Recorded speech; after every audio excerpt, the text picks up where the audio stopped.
Hey guys, so today I am here to review my first 5-star book of the year and what is now one of my favorite books, and that is My Brother's Husband by Gengaro Tagame. So I love this book so much that I've already tried to film 2 book reviews on it.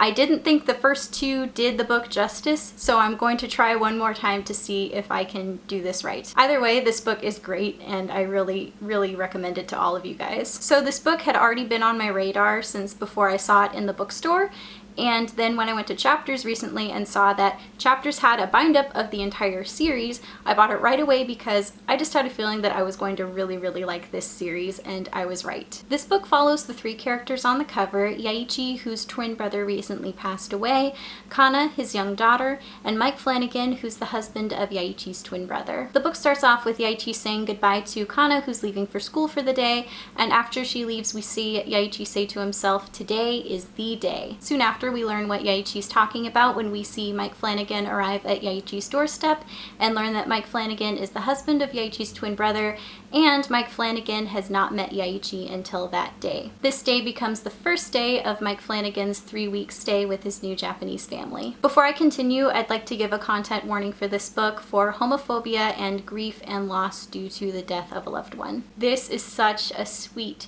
story and I love it so much. At the very end, I was crying happy and sad tears, not only because the ending was perfect, but because I was done with the book. I read this book in under 24 hours, and yet when I finished it, I felt the absence of not being able to read the book for the first time anymore. One of my favorite parts about this book was the family dynamic that these 3 created together. How Yaichi grows to love Mike as his new brother-in-law, how Mike instantly loves his new Japanese family, and how Kana instantly attaches to Mike and loves him right away. I loved seeing them do everyday things together, like going to the grocery store, going to the gym, taking a trip to the onsen, or just taking a short walk around the town. I think it's because I'm very drawn to slice of life stories, and this is a slice of life story. Slice of life stories for me encourage me to slow down and really take a look around me and appreciate the things around me even when I'm doing something routine like going to the grocery store. Because of the everyday aspect of it as well as other aspects of it,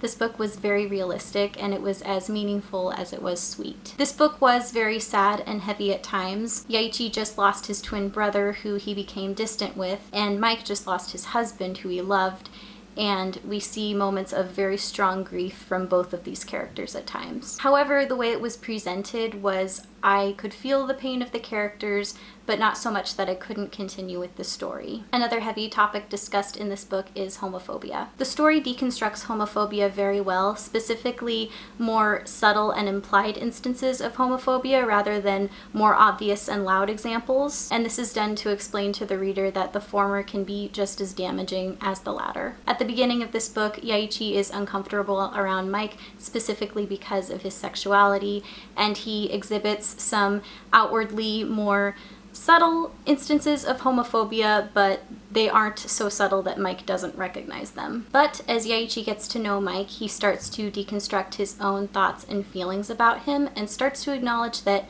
maybe he was uncomfortable about homosexuality because he just didn't understand it. And so he begins to try and he begins to listen. In addition to the things that I already mentioned, this story also explores the cultural differences between Japan and the West, which I found very interesting. Specifically, it focused on what it's like to be gay and living in Japan versus being gay and living in Canada.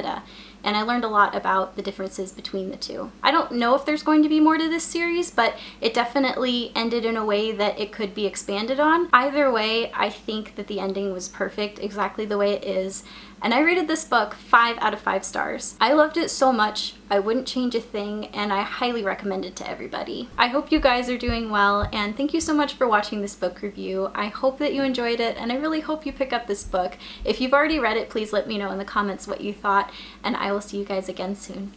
Bye!